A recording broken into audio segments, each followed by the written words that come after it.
The ancient city of Ephesus, located near the present-day town of Selçuk in Türkiye, is one of the most well-preserved and impressive archaeological sites in the world. Ephesus was an ancient Greek city, later a major Roman city, famous for its strategic location, wealth, and monumental architecture. It was a key trading and religious center in the ancient world. Ephesus is situated in modern-day Türkiye, near the western coast and not far from the Aegean Sea. The city was strategically located for trade routes and became a significant port city.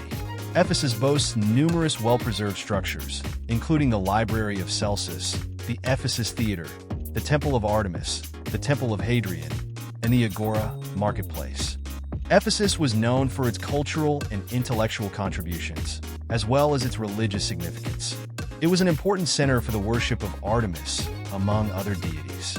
Today, Ephesus is a popular tourist destination, attracting visitors from around the world who come to marvel at its ancient ruins, learn about its history, and experience the architectural splendor of this once thriving city.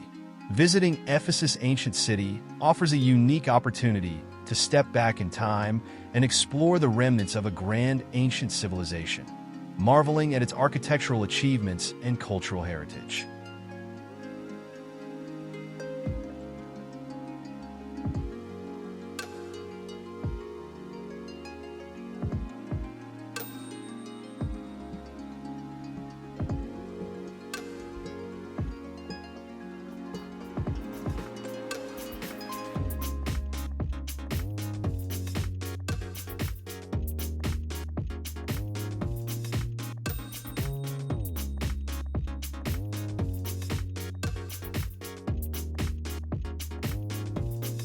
The Library of Celsus is one of the most impressive ancient structures in the city of Ephesus.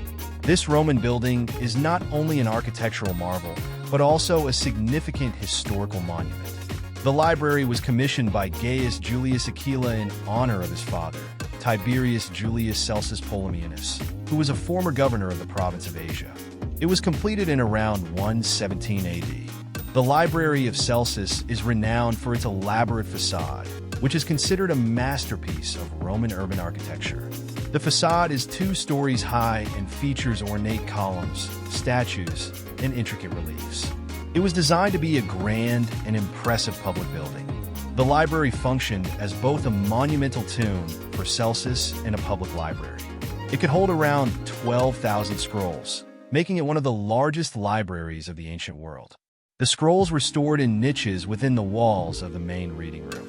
The facade features 4 statues representing wisdom, Sophia, knowledge, episteme, intelligence, enoia, and valor, errate. These statues are housed in niches on the 2nd story and symbolize the virtues of Celsus. Inscriptions on the building honor both Celsus and his son. The library was ingeniously designed to protect the scrolls from humidity and temperature fluctuations. A double-wall construction was used to insulate the interior. Despite suffering damage from earthquakes and looting over the centuries, the facade of the Library of Celsus has been extensively restored and remains largely intact. The Library of Celsus is a key archaeological site that sheds light on Roman architecture and urban planning. It is one of the few remaining examples of an ancient Roman library and provides insights into the scholarly and cultural activities of the time.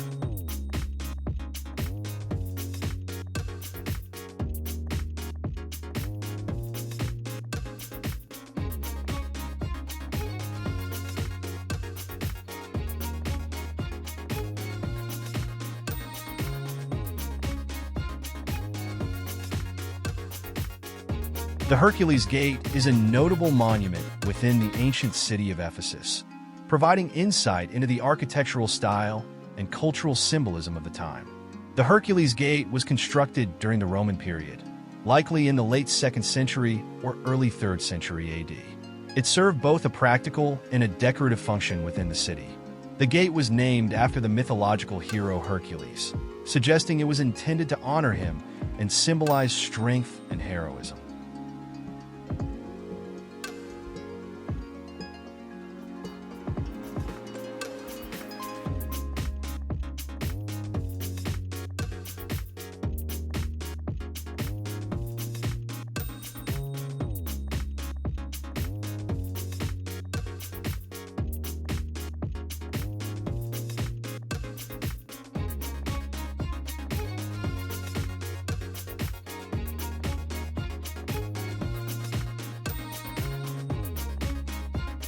The Temple of Domitian was one of the significant structures located in the ancient city of Ephesus, dedicated to the Roman Emperor Domitian.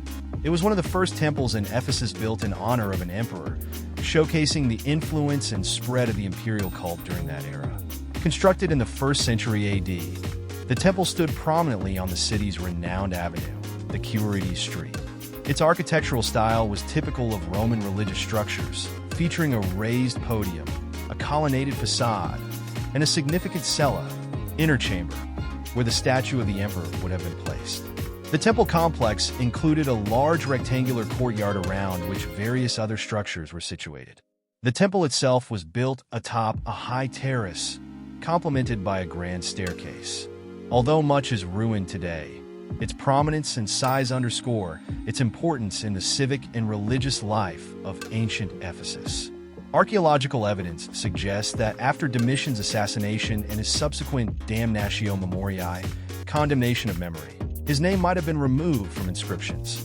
Later, the temple was possibly rededicated to his father, Vespasian, or his brother, Titus.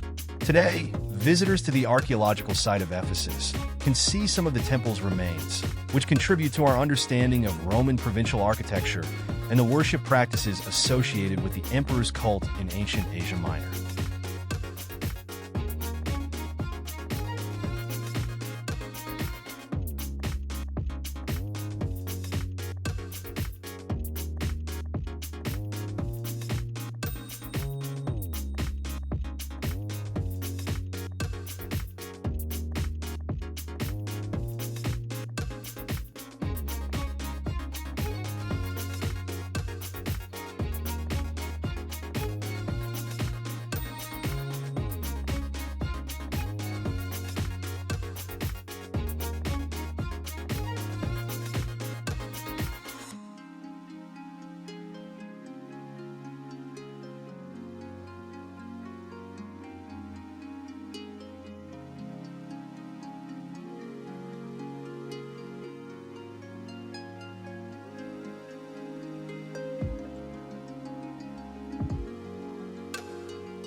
The Odeon in Ephesus is a significant ancient structure that served multiple purposes in the city. It is one of the prominent landmarks of Ephesus, showcasing the architectural and cultural sophistication of the ancient world. The Odeon was constructed in the 2nd century AD, probably around the time of Emperor Hadrian. It was commissioned by Publius Vedius Antoninus and his wife Flavia Papiana. The Odeon served as both a small theater for musical performances and a council chamber, Volaterion, for city officials. This dual functionality reflects its importance in the civic life of Ephesus. The Odeon is designed in a semicircular shape, typical of Roman theaters, with steeply inclined seating that could accommodate around 1,500 spectators. This smaller size compared to the Great Theater indicates its more intimate use.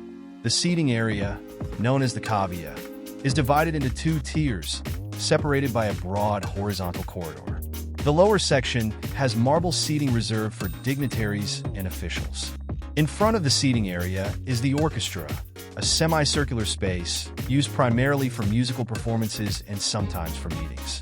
The stage building or scheme had architectural elements and decorations typical of Roman theaters, though smaller in scale. It provided an elegant backdrop for performances and speeches.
The ancient theater of Ephesus, often referred to as the Great Theater of Ephesus, is one of the most magnificent and well-preserved structures in the ancient city of Ephesus.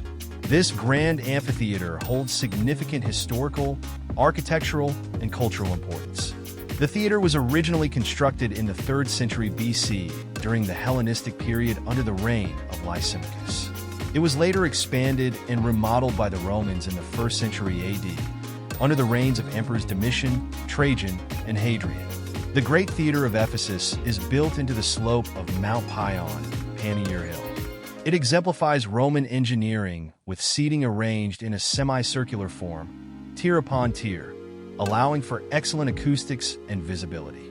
At its peak, the theater could accommodate about 25,000 spectators, making it one of the largest theaters in the ancient world. The seating area, known as the cavea, is divided into 3 horizontal sections, miniana, by 2 circular walkways, diazoma. This design allowed for efficient crowd movement and organization. In front of the seating area is the orchestra, a semicircular space used for performances, especially for the chorus in Greek drama. Behind the orchestra is the skene, a stage building that provided a backdrop for performances and contained spaces for actors to prepare and store props. The skene featured magnificent architectural facades with columns and statues. The theater was used for a variety of events, including dramatic performances, concerts, religious ceremonies, public meetings, and gladiatorial games during Roman times. It is famously associated with the Apostle Paul, who is believed to have preached to the Ephesians at this theater, as recorded in the Acts of the Apostles in the New Testament. The theater is historically significant in the context of early Christianity due to its association with St. Paul's mission work.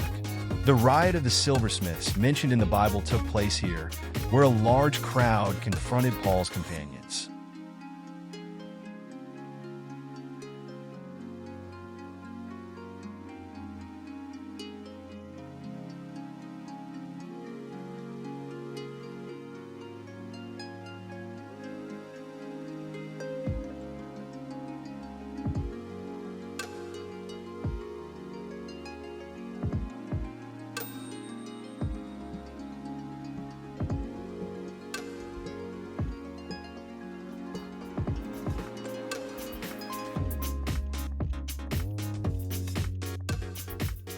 The Ephesus Experience Museum is a modern, interactive museum dedicated to bringing the ancient city of Ephesus to life through immersive technologies. This museum aims to provide visitors with a deeper understanding of the historical and cultural significance of the city. The museum utilizes advanced technology, such as 3D holograms, virtual reality, VR, and augmented reality, AR, to recreate scenes from ancient Ephesus and allow visitors to experience what life might have been like during its peak. The interactive displays are designed to engage visitors and provide educational content in an entertaining format. Artifacts and exhibits in the museum offer insights into the daily life, architecture, and society of Ephesus. Through various multimedia presentations, visitors can explore significant structures, like the Library of Celsus or the Great Theater, and learn about their historical contexts. The Ephesus Experience Museum is a complement to the actual archaeological site, providing context and detailed information that enhances the overall visitor experience, making the ancient world accessible and engaging for modern audiences.